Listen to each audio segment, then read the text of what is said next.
अस्सलामुअलैकुम। तो भाई आज आपके लिए खुशखबरी है, वो ये है कि आज की वीडियो में मैं आपको 5 चैप्टर नहीं बताऊंगा, बल्कि एक चैप्टर कम बताऊंगा, 4 चैप्टर बताऊंगा।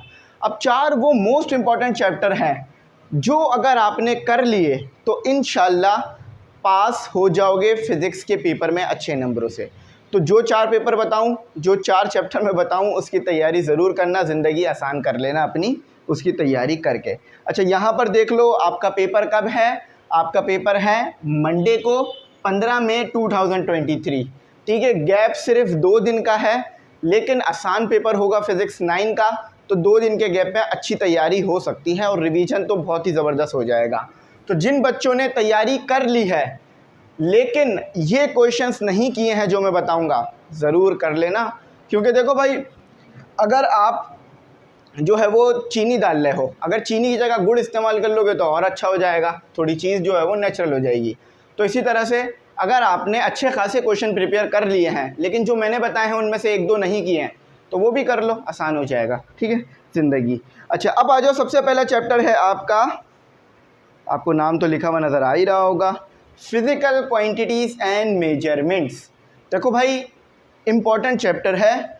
लॉन्ग तो इससे नहीं आएगा, बल्कि लॉन्ग इससे नहीं आएगा कोई भी। इससे आपका शॉर्ट आएगा।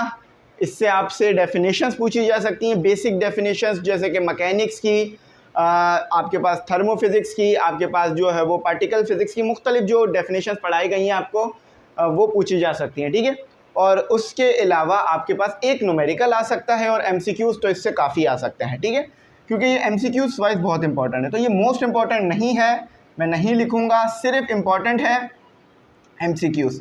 ठीक है, तो एमसीक्यूज़ आपने भाई देखो 10 करने हैं, इसमें कोई रियायत नहीं मिलेगी। बाकी तो मैं आपको अभी रियायत दे ही दूंगा, चीज़ें बता ही दूंगा रियायत के लिए जो है आपके लिए। ठीक है, चलो, तो एमसीक्यू समझ गए ना। 10 आएंगे और थोड़ी सी मैं ब्राइटनेस कम कर देता हूँ ताकि अगर आपको देखने में मुश्किल हो रही हो तो अच्छी विजिबिलिटी आ जाए। अच्छा, अब देखो 10 एमसीक्यूज़ हो गए। शॉर्ट क्वेश्चंस पर आ जाओ। ठीक है, शॉर्ट क्वेश्चंस पर आ जाओ। शॉर्ट क्वेश्चंस जो है वो आपके इसमें से सिर्फ 3 ही आ सकते हैं, ज़्यादा चांसेस नहीं है। ठीक है, ज़्यादा क्वेश्चंस आने के चांसेस नहीं है। अब वो 3 शॉर्ट कौन से हैं मैं पढ़ देता हूँ, बता देता हूँ, और हो सके तो लिख लेना। सबसे पहला जो शॉर्ट है वो है define physics and also it's given branches. देखो, फिज़िक्स की डेफिनेशन सिर्फ क्लास 9 तक की हद तक ही पूछी जाती है। 10th में मैंने कभी नहीं देखा कि फ़िज़िक्स की डेफिनेशन पूछी गई हो, तो फिज़िक्स की डेफिनेशन आपके लिए 9 तक ही है।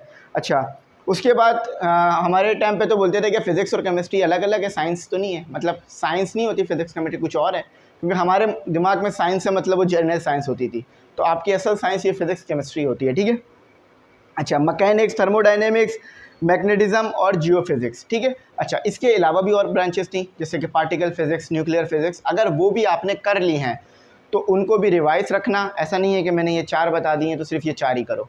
ये इसीलिए इंपॉर्टेंट है क्योंकि ये बहुत ज़्यादा इस्तेमाल होती हैं आपके कोर्स में 9 मैट्रिक में, तो इसलिए बहुत इंपॉर्टेंट है।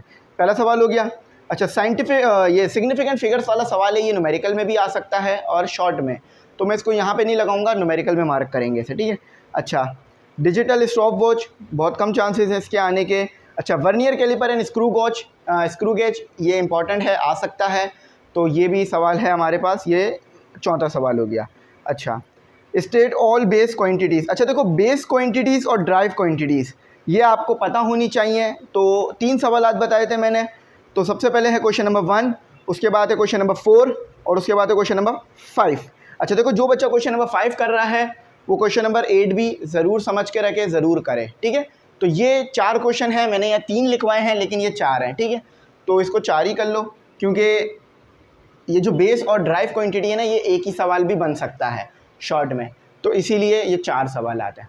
ठीक है, बेस क्वांटिटी बहुत आसान है, जो कि आपको ड्राइव नहीं करनी पड़ती हैं, आपको डायरेक्ट मिल जाती हैं। 7 बेस क्वांटिटीज़ हैं, लेंथ, मास, टाइम, टेम्परेचर, और आपके पास luminous intensity of light, amounts of substance, और इसी तरह से जो है आपके पास करंट एम्पियर। ठीक है, तो ये कुछ क्वांटिटीज़ आ गई हैं आपके पास, तो ये सब आपको आनी चाहिए। और फिर force, velocity, force, velocity, acceleration, ये सब ड्राइव क्वांटिटीज़ होती हैं आपके पास। ठीक है, आपको पता है। अच्छा, अब न्यूमेरिकल पर आ जाओ, ज़्यादा टाइम नहीं लेते हैं क्योंकि फिर टाइम हो जाएगा। अच्छा, न्यूमेरिकल इसमें से 2 आ सकते हैं जो कि मोस्ट इंपॉर्टेंट है।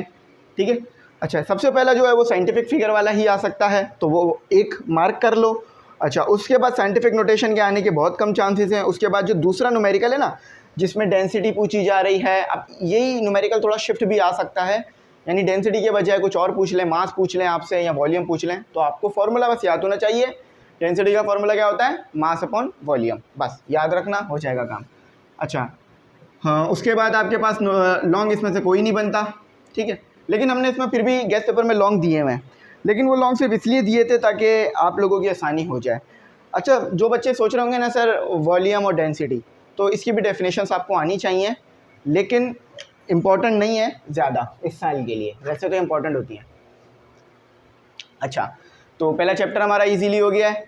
टिप्स मैं आपको बताऊंगा कैसे आप जो है वो 100% मार्क्स बोर्ड एग्जाम में ले सकते हो, लेकिन वो थोड़ी देर बाद। पहले 5 चैप्टर हम अपने कंप्लीट करेंगे, उसके बाद। अच्छा, अब आ गए आपके मोस्ट इंपॉर्टेंट चैप्टर। अब वीडियो को स्किप नहीं करना। अगर यहाँ तक आपने वीडियो देख लिया ना, तो यहाँ से आगे स्किप बिल्कुल मत करना, वरना बहुत नुकसान होगा आपका। पहले स्किप कर देते तो अच्छा था, अब नहीं करना, अब मैं आपको मना कर रहा हूँ, ठीक है। चलो, क्यों मना कर रहा हूँ? क्योंकि यहाँ मैंने आपको बताने हैं मोस्ट इम्पॉर्टेंट चैप्टर्स, ठीक है, मोस्ट इम्पॉर्टेंट चैप्टर्स बताने हैं मैंने आपको। तो भाई देखो, MCQs तो आप बच्चे 10 ही करेंगे, बहुत आसान है, 50-50 30-30 सेकंड में आप इजी कर लोगे, ठीक है। तो शॉर्ट क्वेश्चंस पर आ जाते हैं। अच्छा, 4 सर ज़्यादा हैं, लेकिन ये पेपर ये जो चैप्टर है बहुत इंपॉर्टेंट है। काइनेमेटिक्स जो है, काइनेमेटिक्स डायनेमिक्स या मैकेनिक्स में आता है, और पूरी की पूरी आपकी 9 की फिज़िक्स ना 70% इन्हीं चैप्टरों में मौजूद है। इन्हीं चीज़ों को आपको पढ़ाया जा रहा है, इन्हीं चीज़ों को आपको याद रखने के लिए समझाया जा रहा है, ठीक है। अच्छा, 4 क्वेश्चन हैं लिखे हुए, इसमें 8 है, मैं सिर्फ 4 बताता हूँ। रेस्ट एंड मोशन बहुत ईजी चीज़ है, बताने की ज़रूरत नहीं है, मुझे पता है, बगैर याद करे भी लिख लोगे, ये समझ लिया होगा। अच्छा, डिस्टेंस एंड डिस्प्लेसमेंट का डिफरेंस, ये भी आपको पता है, लिख लोगे, ठीक है, लेकिन ये मैं इंपॉर्टेंट में नहीं लगवा रहा हूँ, ठीक है, याद रखना। एक्सेलरेशन, ये भी बहुत इजी है, आप सब बच्चों को आती है, ज़रूरत नहीं है करने की, ठीक है। अच्छा, define scalar and vector quantities, जान है ये फिज़िक्स की, जान, ये टॉपिक जान है फिज़िक्स की, ठीक है। इस टॉपिक के बगैर फिज़िक्स समझ में आ ही नहीं सकती। जिस तरह आपको ABCD पढ़े बगैर काइनेमेटिक्स नहीं समझ में आ सकता ना कैसे लिखा जाएगा, तो इसी तरह से ये वेक्टर और ये स्केलर पढ़े बगैर आप फिज़िक्स को अच्छी तरह नहीं समझ सकोगे। तो सबसे पहला सवाल आ गया आपके पास स्केलर एंड वेक्टर, उसके बाद आ गया define motion under gravity and give some examples. तो एग्जांपल्स दे दो, जैसे कि एप्पल फ्री फॉलिंग मूव कर रहा है, एक जो है वो आपके पास पैराशूटर आ गया, पैराशूटर तो नहीं होगा, आप दूसरा कोई एक पर ले लो जो कि एक डिस्टेंस से गिरा है, वो आ रहा है, ठीक है। अच्छा, वेलोसिटी एंड स्पीड, ये भी बहुत ईजी है, आप नहीं करो। राइट 3 इक्वेशन ऑफ मोशन, दूसरा सवाल हो गया। क्वेश्चन नंबर 1 कौन सा हो गया आपके पास? Vector and scalars. तीसरा सवाल हो गया आपके पास 3 equations of motion explains distance time graph and speed time graph, ठीक है। ये ग्राफ भी पढ़ना और इसे याद भी करना, समझना भी, नोट्स में हमने अपने दिए हुए हैं। अच्छा, तो 4 सवाल हो गए ना आपके। Define scalar and vector quantities, define motion under gravity and give some examples. Right 3 equations of motions, बहुत इंपॉर्टेंट इक्वेशंस ऑफ मोशन से याद रखना, बहुत इस्तेमाल होती हैं। Explain distance time graph and speed time graph, ठीक है, बस ये थे, ज़्यादा मुश्किल सवाल नहीं है। एक सवाल इसमें थोड़ा सा मुश्किल है जो कि लास्ट वाला है, बाकी आसान है, ठीक है। 3 न्यूमेरिकल है। अच्छा, न्यूमेरिकल तीनों 1 से लेकर 3 तक ही कर लो। Numerical number 1, numerical number 2, numerical number 3 book से ही दिए हैं, एक्स्ट्रा नहीं आएंगे, और उम्मीद है कि एक्स्ट्रा नहीं आएंगे, तो ये इजीली हो जाएंगे। A motorcyclist moving, a motorcyclist moving along a straight path applies, ठीक है, ये वाला हो गया एक आपके पास। A motorcycle moving with velocity of, ये दूसरा हो गया। A ball is thrown vertically down with velocity of, तीसरा हो गया, ठीक है। अब लॉन्ग भी है, इससे लॉन्ग भी है भाई, इससे लॉन्ग ज़्यादा नहीं बताऊंगा ताकि आप लोगों के लिए आसानी हो जाए। देखो, right the difference between translatory motion, rotatory motion and arbitrary motion and give one example of these motions, पहला आ गया, ठीक है। सिर्फ 2 लॉन्ग बताऊंगा, ज़्यादा नहीं बताऊंगा, ठीक है। अब आप बोलोगे सर इसमें छुड़वाया गया, तो भाई देखो बहुत इंपॉर्टेंट है इसीलिए। अच्छा, give gravity, why gravity is taken positive for an object moving in downward direction and why gravity is taken negative for upward direction, explain this, ठीक है। अच्छा, वेक्टर और स्केलर वाला सवाल हम शॉर्ट में कर चुके हैं, तो अगर लॉन्ग में आ जाए तो आप वही शॉर्ट लॉन्ग में लिख सकते हो, बस थोड़ा बहुत अपनी तरफ से तड़का मार देना या अपनी तरफ से बता देना, ठीक है। ये आपके पास था पेपर, मैं समझता हूँ आपको समझ में आ गया होगा। आ जाओ भाई, अब फिर मोस्ट इम्पॉर्टेंट चैप्टर आ गया। बेसिकली आप जो है ना डायनेमिक्स में फोर्स को पढ़ते हो, काइनेमेटिक्स में मोशन को पढ़ते हो, ठीक है।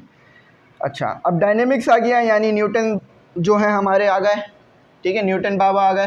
अब न्यूटन को देखते हैं, न्यूटन क्या कहते हैं, ठीक है। अच्छा, न्यूटन के तीनों लॉ पढ़ लेना, याद रख लेना, भूलना मत। यहाँ पे लिखा हुआ है state Newton first law of motion, लेकिन आपको तीनों लॉ आने चाहिए, मोस्ट इंपॉर्टेंट है वो 3 इक्वेशंस ऑफ मोशन और न्यूटन के तीनों लॉ बहुत इंपॉर्टेंट है, ठीक है। इनको पकड़ लो, कॉन्सेप्ट इनका रख लो। अच्छा, शॉर्ट 4, बुरा मत मानना लेकिन करने पड़ेंगे, क्योंकि भाई इन्हीं से पेपर निकलेगा आपका सारा। कुछ चैप्टर तो आगे ऐसे हैं कि आपको सिर्फ समझ में आ जाए तो आपको ज़रूरत नहीं है याद करने की, आगे की बात कर रहा हूँ, ठीक है। तो कर लोगे ना, 4, 2 बता दिए मैंने, अब आगे आ जाओ। Define friction and also define static and kinetic friction, तीसरा हो गया, ठीक है। Centripetal force and centripetal acceleration, चौथा हो गया। वेट और मास, आपको इसका डिफरेंस पता है, अगर मैं मना भी कर दूँ ना नहीं करना है, लेकिन अगर आ जाए तो आप इजीली कर सकते हो कि मास आपके पास वो चीज़ है कि कितना मैटर बॉडी में मौजूद है। वेट क्या है आपके पास, वेट आपके पास एक फोर्स है जो कि आपको डाउनवर्ड जो है वो खींच रही होती है, ठीक है। और वेट आपके पास प्रोडक्ट होता है मास और एक्सेलरेशन, और वो एक्सेलरेशन कौन सी होती है, एक्सेलरेशन ड्यू टू ग्रेविटी, सब पता है आपको। और वेट का यूनिट फोर्स ही न्यूटन ही होता है, तो वेट भी एक फोर्स है, ठीक है। Advantage and disadvantages of friction आप खुद भी लिख सकते हो। तो बाकी सारे ऐसे सवाल हैं जो रीजनिंग टाइप हैं।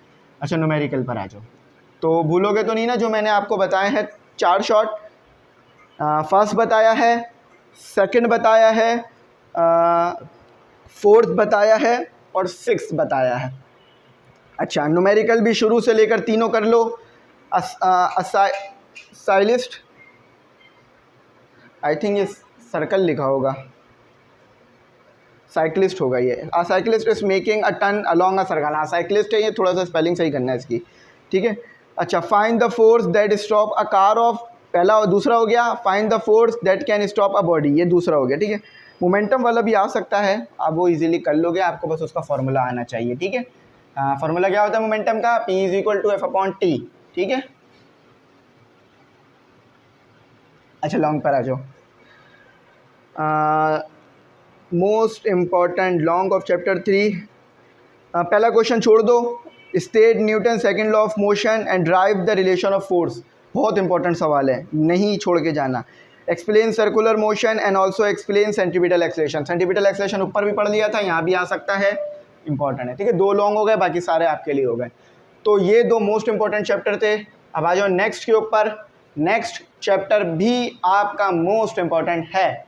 क्यों मोस्ट इंपॉर्टेंट है अभी पता चल जाएगा, क्योंकि भाई ये सब चैप्टर आपके आगे भी काम आएंगे 10th में, ठीक है। ये चैप्टर आपको 10th में भी नहीं छोड़ेंगे। तो पहला चैप्टर, दूसरा चैप्टर, तीसरा चैप्टर, वो most important chapters. Turning effect of force पता चल गया होगा, टॉर्क के बारे में पढ़ोगे। MCQs में कोई रियायत नहीं मिलेगी आप लोगों को, पूरे आपको 10 करने होंगे, ठीक है। MCQs आपको पूरे 10 करके जाना होगा, ठीक है। MCQs आपको पूरे 10 करके जाने होंगे। शॉर्ट में रियायत मिल जाएगी, इतनी रियायत मिलेगी कि आपको इसमें शॉर्ट 4 ही करने होंगे, ठीक है, बस 4, ज़्यादा नहीं बता रहा हूँ, आगे बहुत कम बताऊँगा, यहीं पे ज़्यादा सवाल आते हैं, टेंशन नहीं लेना सर इतने सारे बता रहे हैं कैसे होगा। अच्छा, सबसे पहले आपने जो है वो पढ़ना है define like and unlike forces, ठीक है, पहला सवाल हो गया। लिस्ट 3 स्टेट्स ऑफ इक्विलिब्रियम, दूसरा सवाल हो गया, थोड़ा आगे पीछे बता रहा हूँ मैं, फिर उसको एक साथ बता दूंगा, ठीक है। How force can be resolve into its perpendicular component, तीसरा सवाल हो गया। What do you mean by movement of force, चौथा सवाल हो गया। फिर से सुन लो कौन कौन से क्वेश्चन बताए हैं। क्वेश्चन नंबर 3 बताया है, क्वेश्चन नंबर 4 बताया है, क्वेश्चन नंबर 7 बताया है, क्वेश्चन नंबर 5 बताया। आगे पीछे मैंने इसलिए बोले ताकि आपका ध्यान बना रहे, तो लिख लो जो क्वेश्चन मैंने बताए हैं। अच्छा, अब आ जाओ मेरे बच्चों लॉन्ग पर, सॉरी न्यूमेरिकल पर। न्यूमेरिकल चलो 2 कर लो, ज़्यादा तकलीफ़ ना लो, ठीक है। A uniform rod of length पहला न्यूमेरिकल हो गया, और अगला न्यूमेरिकल हो गया इसमें आपके पास 3 force 12 Newton along x axis 8 Newton making an angle of 45 degree. ये दो न्यूमेरिकल हो गए। ठीक है, कोई मुश्किल नहीं है, कोई आपके लिए परेशानी नहीं है। लॉन्ग में आ जाओ, देखते हैं कितने कराने कितने नहीं कराने, बताता हूँ लॉन्ग का। अच्छा, ये मैंने बनाया गैस पेपर, तो याद रखना ये मेरा खुद का बना हुआ है। अच्छा, explain states of equilibrium and right all 3 states of equilibrium. ठीक है, जो स्टेट्स होती हैं इक्विलिब्रियम की आपने वो लिखनी है, डिफाइन भी करना है। सही है। अच्छा, दूसरा सवाल छोड़ देना, give the detail explanation of resolution of force with derivation. ये दो सवाल है। ठीक है, क्वेश्चन नंबर 1, क्वेश्चन नंबर 3 लिख लोगे जी? लिख लेंगे सर। अच्छा, फोर्स एंड मैटर इंपॉर्टेंट है, मोस्ट इंपॉर्टेंट नहीं है। समझ गए होगे आप अब इसके बाद कौन सा मोस्ट इंपॉर्टेंट है ना? समझदार हो वैसे आप लोग, लेकिन छोड़ के मत चले जाना। ठीक है, इंपॉर्टेंट भी नहीं लिख रहा हूँ, बाकी आपको पता है इसमें इंपॉर्टेंट है, ये मोस्ट इंपॉर्टेंट नहीं है। ठीक है। अच्छा, जिन बच्चों ने जो बताएं 4 चैप्टर वो कर लिए, बहुत अच्छे नंबरों से पास हो जाएंगे, और ज़िंदगी तो वैसी आसान हो जाएगी आप लोगों की। पास हो जाओगे तो घर वाले भी खुश होंगे ना, तो ज़िंदगी आसान हो ही गई। 4 शॉर्ट आपने सर सब में 4 शॉर्ट बताएं, तो कुछ शॉर्ट ऐसे हैं कि आप थोड़ा सा भी देखोगे ना, थोड़ा सा भी पढ़ोगे समझ में आ जाएगा, मुश्किल नहीं होगी। तो कोई शॉर्ट बहुत लंबे चौड़े नहीं है। ठीक है। अच्छा, स्टेट हुक लॉ मत भूलना, बिल्कुल करके जाना। इस चैप्टर से ये सवाल अगर आपने छोड़ा तो समझ लो अपने पाँव पे कुल्हाड़ी मारी, तो ये सवाल नहीं छोड़ के जाना। ठीक है। State Hooke law, define the term pressure and write down the SI units of pressure, नहीं छोड़ के जाना। ठीक है, बिल्कुल नहीं छोड़ के जाना, फिर कह रहा हूँ। अच्छा, राइट 2 प्रॉपर्टीज़ ऑफ स्प्रिंग, बिल्कुल भी छोड़ के मत जाना। ये 3 सवाल हो गए। अच्छा, what is spring constant in Hooke law? Hooke law पढ़ोगे तो ये स्प्रिंग कांस्टेंट भी आपको आ ही जाएगा, ये अलग से नहीं करने की ज़रूरत पड़ेगी। अच्छा, हाई प्रेशर लो प्रेशर आपको पता है भाई क्या होता है। Define the process of stretching spring. तो ये 4 सवाल हैं, चलो इसको 3 कर लो। ठीक है, एक कम कर दो, इससे 3 कर लो, और वो शुरू के 3 है। ठीक है, शुरू के 3 बोल रहा हूँ। Question number 1, question number 2, question number 4। ठीक है, समझ गए ना, कर लोगे ना? अच्छा, अब आ जाओ न्यूमेरिकल पे। न्यूमेरिकल इसके सिर्फ 2 कर लो। ठीक है, न्यूमेरिकल 2 कर लो। सबसे पहले वाला न्यूमेरिकल कर लो, स्प्रिंग हैज़ स्प्रिंग कांस्टेंट वाला, कर लोगे, मुश्किल नहीं, आसान है। A boy is digging a hole with a spade of, spade यानी कुल्हाड़ी से। ठीक है, तो ये 2 न्यूमेरिकल आपने भूल के भी छोड़ के मत जाने हैं। ठीक है। अच्छा, लॉन्ग में सिर्फ इसमें एक बताऊंगा, तो जब भी मैंने कहा था ये मोस्ट इंपॉर्टेंट नहीं है, सिर्फ इंपॉर्टेंट है। ठीक है, अब देखो कितना कम बताया, तो इंपॉर्टेंट है ना। अच्छा, पास्कल लॉ मत छोड़ के जाना, पास्कल लॉ को, बहुत इंपॉर्टेंट लॉ है प्रेशर से रिलेटेड। ठीक है, मैंने ये पढ़ा दिया है, लिखना pascal law, ME English centre, ज़िंदगी आसान। ठीक है, आ जाओ अपने टिप्स देखते हैं कैसे पूरे नंबर स्कोर करो। देखो भाई, कोई भी बच्चा जितना भी अच्छा पढ़ने वाला हो, अगर एफिशिएंट है तो ज़रूर उसको तरीक़ेकार आते होंगे कि कैसे मैंने अच्छे नंबर लेने हैं। ठीक है, तो यहाँ पर आपके पास वो टिप्स लिखी हैं जिसको आपने अपने दिमाग में रखना है तैयारी करते वक्त, कि कहीं खुदा ना खास्ता मुझसे ये गलती तो नहीं हो रही है। फॉर एग्ज़ाम्पल, अगर आपको पेपर में कुछ करने से मना किया गया है और आप गलती से वो करते हो, तो आपने गलती से किया है, तो क्या आपको माफ़ कर दिया जाएगा? नहीं, ये ज़्यादा बड़ा गुनाह है कि आपको पता क्यों नहीं है कि ये नहीं करना था। ठीक है, ये चीज़ कि आपको नहीं पता था, इससे माफ़ी नहीं मिलती। फॉर एग्ज़ाम्पल, कोई किसी को चमाट मार देता है, अब चमाट मारने की सज़ा 6 महीने कैद है, एग्ज़ाम्पल दे रहा हूँ। अब वो 6 महीने कैद उसको सिर्फ इसलिए नहीं दी जाए कि उसे पता ही नहीं था, नहीं भाई, सज़ा तो पहले रखी गई थी ना उसके चमाट मारने से, तो सज़ा मिलेगी।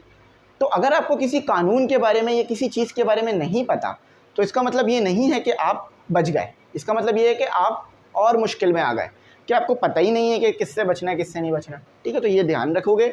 अब बात समझ गए हो, ज़िंदगी आसान है, और ज़िंदगी इसी तरह मुश्किल हो जाती है कि हम ज़्यादा सोचते हैं, कम सोचेंगे तो ज़िंदगी वैसी आसान हो जाएगी। बाल ख़राब हो गए, हो जाएंगे सही, कोई मसला नहीं है। चलो भाई करते हैं। अब बाल सही करने के लिए बैठे ना, तो कम से कम भी 1-आधा घंटा तो जाएगा। चलो इसको करते हैं। अच्छा भाई देखो, focus on understanding the concept.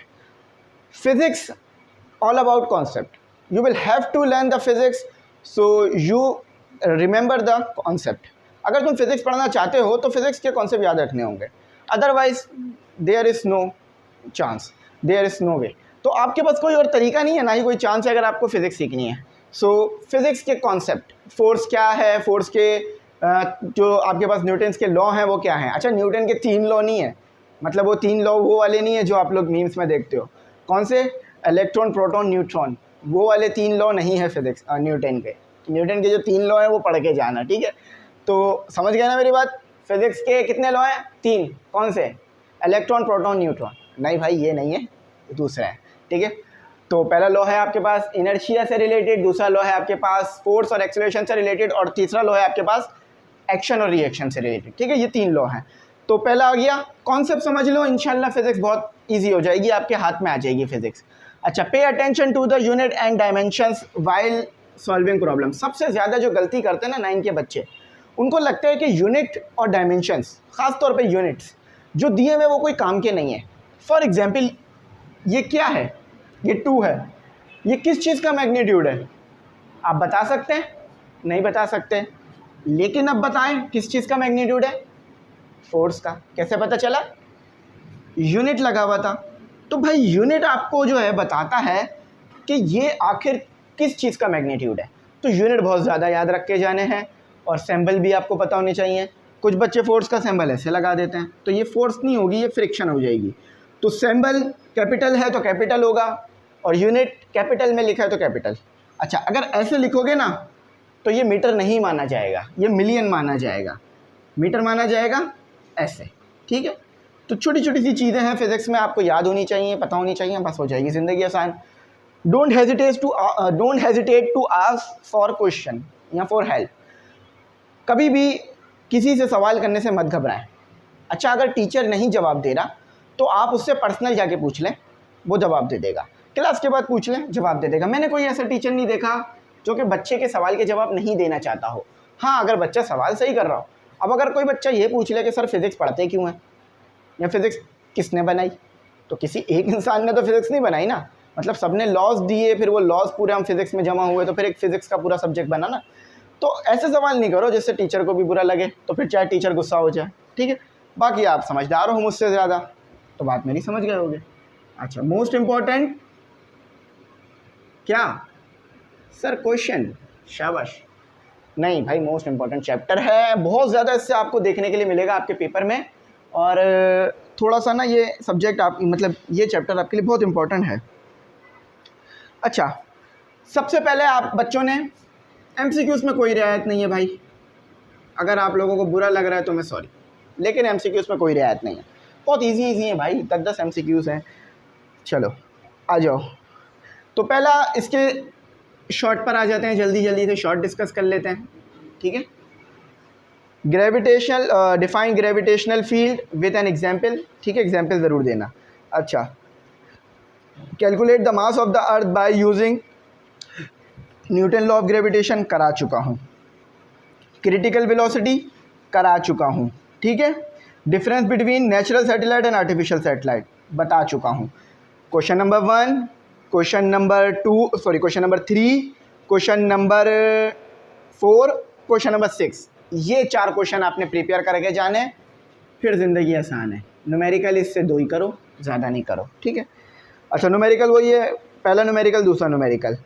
What will be acceleration due to gravity on the surface of earth, पहला हो गया आपके पास। Calculate the acceleration due to gravity, दूसरा हो गया। अच्छा, इसमें ना एक और न्यूमेरिकल भी आपके पास आ सकता है, वो है numerical number 3, calculate the weight of Rumesa, ठीक है। तो अगर आप वो भी कर लोगे तो बहुत ज़बरदस्त हो जाएगा, ठीक है, तो वो भी कर लेना। अच्छा, अब लॉन्ग भी इसके मैं डिस्कस करता हूँ, ठीक है। तो चलें इसके लॉन्ग देखते हैं और फिर जल्दी से वाइंड अप करते हैं। सबसे इम्पॉर्टेंट जो लॉन्ग है ना, वो आपके पास वही है कि जिसमें आपने ना न्यूटन का जो ग्रेविटेशनल लॉ है उसको डिफ़ाइन करना है और उसका बताना है, ठीक है। तो यही आपके पास सबसे इम्पॉर्टेंट है, लेकिन एक और भी इसके साथ शामिल है, वो भी करते जाओ। Define law of gravitation and third law of motion, ठीक है। ये वाला बेसिकली ज़्यादा इंपॉर्टेंट तो नहीं है, लेकिन जितना पहला वाला इंपॉर्टेंट है, तो ये आपने नहीं छोड़ने हैं। अच्छा, बाकी अब यहाँ से जो आगे आपके पास आ गए हैं ना सवालात, उसमें न्यूमेरिकल तो हैं, लेकिन फिर 7वें के बाद न्यूमेरिकल्स आना ख़त्म हो जाएंगे। अच्छा, चैप्टर नंबर 8 और चैप्टर नंबर 7 ऐसे चैप्टर्स हैं जैसे कि स्टोरीज़ होती है ना, बिल्कुल वैसे। अगर इन चैप्टर्स को आपने अच्छी तरह से पढ़ लिया, तो गारंटी है कि आप ये चैप्टर बगैर याद करें, मतलब इसमें से कोई भी सवाल याद नहीं करना पड़ेगा, आप सारे सवालों के जवाब दे सकोगे चाहे जैसा भी हो। तो बस आप पे है डिपेंड करता कि आपने क्या चाहिए, मतलब आपको कितनी अच्छी तैयारी किस वे में करनी है। तो मैं ज़्यादा अच्छा यही कहूँगा कि आप लोग इसको समझ लेना, इन 2 चैप्टरों को थोड़ा बहुत पढ़ लेना, इतने मुश्किल नहीं है। अच्छा, इंपॉर्टेंट है बस प्रॉपर्टीज़ ऑफ मैटर, वैसे तो मोस्ट इंपॉर्टेंट में आता है, लेकिन मैं सिर्फ इंपॉर्टेंट में ले रहा हूँ इसको, ताकि जो आपने ये 4 चैप्टर कर लिए हैं, चैप्टर नंबर 2, 3, 4 एंड 6, तो इसके बाद आपको मुश्किल नहीं होगी पेपर में ज़्यादा। अच्छा, MCQs वही 3 करेंगे आप लोग, टेंशन नहीं लेंगे, ठीक है। और शॉर्ट आप 3 करेंगे, इसमें से MCQs 3 नहीं है 10 हैं, ठीक है। शॉर्ट 3 निकल गया मुझसे। अच्छा, यहाँ देखते जाओ। Right a similar description of the particle that make up a solid. अच्छा, ये छोड़ दो, ये इतना नहीं आएगा। डिफाइन वॉल्यूम एंड टेम्परेचर, ये भी नहीं आएगा। Define the 3 states of matter, ये भी नहीं आएगा, बहुत आसान सवाल है। Why is the kinetic module of matter call kinetic, ठीक है, ये वाला आएगा। अच्छा, what is the effect of temperature on average translational kinetic energy of molecules, ये वाला आएगा। And what is the most compressible matter, ये आएगा, ठीक है। Question number 2, question number 5, question number 6, ये 3 क्वेश्चन कर लो। न्यूमेरिकल इससे एक ही कर लो, बहुत है आप लोगों के लिए। और लॉन्ग इससे बताता हूँ अभी करना है या नहीं करना। अच्छा, न्यूमेरिकल जो है वो पहला वाला कर लो इससे। Cylinder contain 660 centimetre cube of air at pressure of, ठीक है, ये वाला कर लो। अच्छा, लॉन्ग के ऊपर आ जाओ जल्दी से। लॉन्ग में सिर्फ एक ही कर लो, आपके लिए बहुत है। Describe the following what happen to motion of the molecules of a gas. अच्छा, ये वाला नहीं करो। Briefly describe the compressibility of solid, liquid and gas, ये वाला कर लो, ठीक है। आखिरी लॉन्ग कर लो, बस इतना है, इससे ज़्यादा नहीं आएगा। देखो, ऊपर वाले के मुकाबले में इसमें 3 सवाल कम है, तो इसलिए ये मोस्ट इंपॉर्टेंट में नहीं है। अच्छा, अब MCQs आ जाओ। अब न्यूमेरिकल का चक्कर ख़त्म हो गया, ठीक है। तो चलो, मज़े आ गए ना, पढ़ाई में रिलीफ भी मिलता है भाई। देखो, आप लोगों को भी 2 महीने की छुट्टियां मिलेंगी पेपरों के बाद, तो एंजॉय करना, घूमने फिरने जाना, पिकनिकों पर जाना, ठीक है। हमें भी याद रखना दुआओं में। अच्छा, 3 शॉर्ट बोले हैं। डिफाइन वर्क एंड पावर, बहुत ज़रूरी। डिफाइन काइनेटिक एनर्जी, उससे ज़्यादा ज़रूरी। पोटेंशियल एनर्जी, उससे भी ज़्यादा ज़रूरी। अच्छा, डिफरेंस बिटवीन, इसमें नहीं लिखा हुआ, लेकिन वो एक ही सवाल बना हुआ है, ठीक है। तो वो सवाल इसमें है नहीं, मैं बता रहा हूँ फिर भी। Difference between renewable energy source and non renewable energy source, ये कर लेना, ठीक है। तो ये 3 सवालात हैं, कर लोगे, आसान हो जाएगी ज़िंदगी। न्यूमेरिकल, मज़ा आ गया सर, जिंदाबाद हो गया, एक भी नहीं है। चलो, मज़ा आ गया ना भाई, बल्कि हैंगे, लेकिन मैं बता नहीं रहा हूँ, ठीक है। हैंगे मैं बता नहीं रहा हूँ, मैं कह रहा हूँ छोड़ सकते हो, लेकिन यार नहीं छोड़ो तो ठीक है, क्योंकि फिर बाद में आप बोलोगे सर आपने इसमें से न्यूमेरिकल कटवा दिए, लेकिन आ गया, एक कर लो, ठीक है, क्योंकि मुझे पता है वो आएगा ज़रूर, इसमें से आने के चांसेस है। Calculate the efficiency of machine which consume 200 joule of energy and perform 500 joule of work. आप वो सोच रहे होगे सर इसमें भी पहले वाला न्यूमेरिकल बताओगे, नहीं भाई, इसमें पहले वाला न्यूमेरिकल नहीं है, इसमें ये वाला है। अच्छा, मैंने शुरू में न्यूमेरिकल शुरू में इसलिए रखे थे, पहले में इसलिए रखे थे ताकि जो बच्चे नहीं भी करना चाहें ना वो कर लें, ठीक है, इसीलिए। बाकी फिर मैंने वो मुश्किल नहीं करना था आपके लिए। अच्छा, derive the formula of work. आप कहोगे सर वर्क की तो डेफिनेशन ऊपर कर ली है, लेकिन यहाँ पर आपने डेफिनेशन नहीं करनी, इसका फॉर्मूला करना है, ड्राइव, ठीक है, तो ये कर लेना, बाकी रहने दो। ग्रेविटेशनल पोटेंशियल एनर्जी अगर कर लोगे, ड्राइव करना सीख लोगे, बहुत अच्छा हो जाएगा। ये भी अगर चाहो तो इंक्लूड कर सकते हो, ठीक है। अच्छा, अब आ जाओ thermal properties of matter. Numerical यहाँ से हो गए, यहाँ भी न्यूमेरिकल है। अच्छा, न्यूमेरिकल इसमें सब में ही मौजूद है। मैंने सोच रहा था शायद न्यूमेरिकल नहीं होंगे आगे, लेकिन आएंगे भाई, न्यूमेरिकल बहुत है। न्यूमेरिकल ज़िंदगी नहीं छोड़ते। न्यूमेरिकल से बच्चे डरते हैं क्योंकि उसमें थोड़ा मुश्किल होता है, तो बस इसलिए। अच्छा, MCQ 10 कर लेना, क्वेश्चन इसमें से 3 कर लो, मैं बताता जाता हूँ। शुरू के 3 ही है।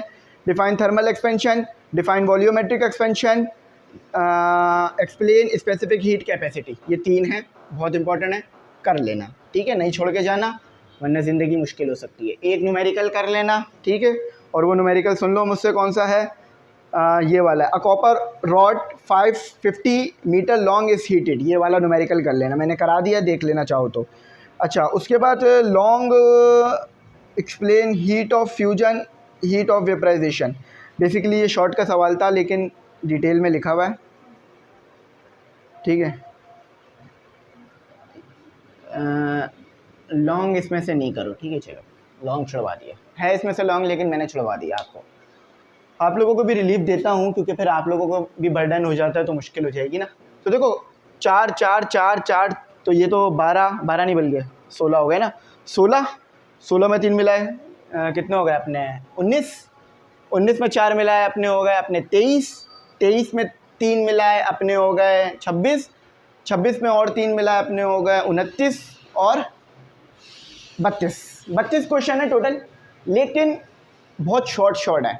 कुछ के तो आंसर सिर्फ आधे पेज के भी नहीं है, बिल्कुल शॉर्ट क्वेश्चन है और उसके आंसर्स हैं।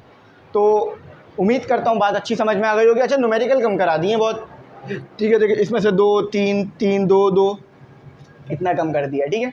बहुत आसान पेपर होगा इसका अगर समझ के जाओगे, और अगर नहीं समझ के जाओगे तो पता है फिर बहुत मुश्किल होगा, क्योंकि जब कुछ नहीं पा रहा होगा तो कैसे करोगे। अच्छा, लॉन्ग कम करवा दिए, लॉन्ग आपको थोड़ा रिलीफ दे दिया मैंने, तो उसमें आपको आसानी हो जाएगी। अच्छा देखो भाई, जो क्वेश्चंस बताए हैं 4 4 5 5 बताएं, ज़्यादा नहीं बताएं, छोड़ के मत जाना, ये कर लेना। अगर आप सिर्फ जिस दिन पेपर है ना उन 2 दिनों में बैठोगे तो भी ये सारे क्वेश्चन ईजिली समझ सकते हो, पढ़ सकते हो, कर सकते हो। कर लोगे जिंदाबाद हो जाएगा, अच्छे नंबर आ जाएंगे, मुझे भी खुशी होगी। अच्छा, एमई एक्सपेरिमेंट लैब को सब्सक्राइब करो।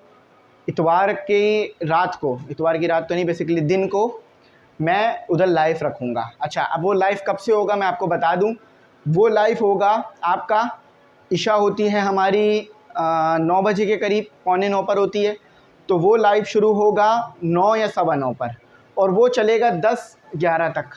आप लोगों के मैं लाइव कॉल्स और लाइव मैसेजेस और आपकी लाइव वॉइस लूँगा, आपके सवाल वहाँ पर लूँगा और जवाब दूँगा। तो आप मुझसे मेरे व्हाट्सएप पे सवालात करते रहोगे, जवाब आपको यूट्यूब पे मिलता रहेगा।